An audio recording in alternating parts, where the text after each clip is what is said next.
Lomé Actu.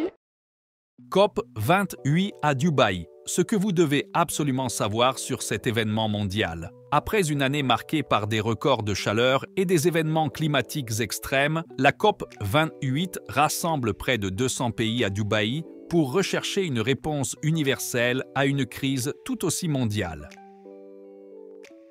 Décryptons le fonctionnement unique de cette conférence climatique de l'ONU. Où et combien de temps? La COP 28 se déroule à Dubaï, aux Émirats arabes unis, dans l'enceinte de l'Expo City. Elle réunit 198 parties, soit 197 États et l'Union européenne. Cette conférence dure 2 semaines, du 1er au 12 décembre, avec des temps forts tels que le sommet des chefs d'État, des journées thématiques et les négociations finales. Qui participe? Avec une estimation entre 70 000 et 97 participants accrédités, la COP 28 s'annonce comme un record absolu, témoignant de l'intérêt croissant pour CSS événements. Des délégations étatiques aux ONG, jeunesse, femmes, entreprises, scientifiques et plus encore, une diversité d'acteurs œuvrent pour des solutions climatiques. Quelles personnalités présentes au sommet? Des dirigeants du monde, dont le roi Charles III, Antonio Guterres, secrétaire général des Nations Unies, et Lula da Silva, président brésilien, s'exprimeront.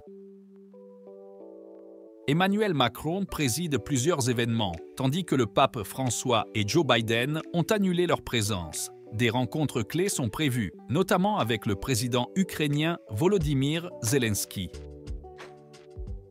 Quelles seront les pointes clés?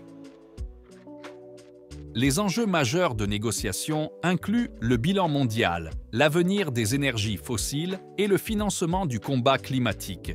Des sujets tels que le méthane, la taxation internationale sur le fuel lourd et les 100 milliards de dollars promis pour 2020 seront au centre des débats.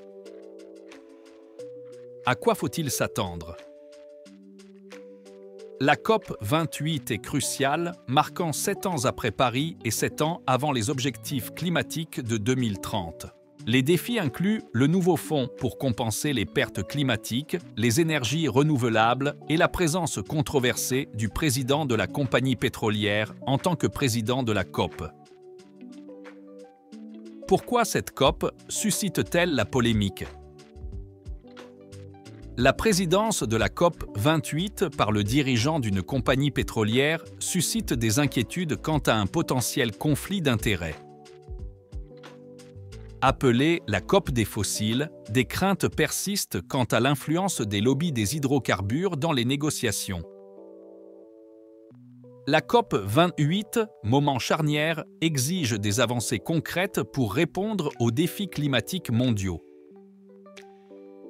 Suivez l'évolution de cet événement majeur qui façonne l'avenir climatique de notre planète. Lomé Actu.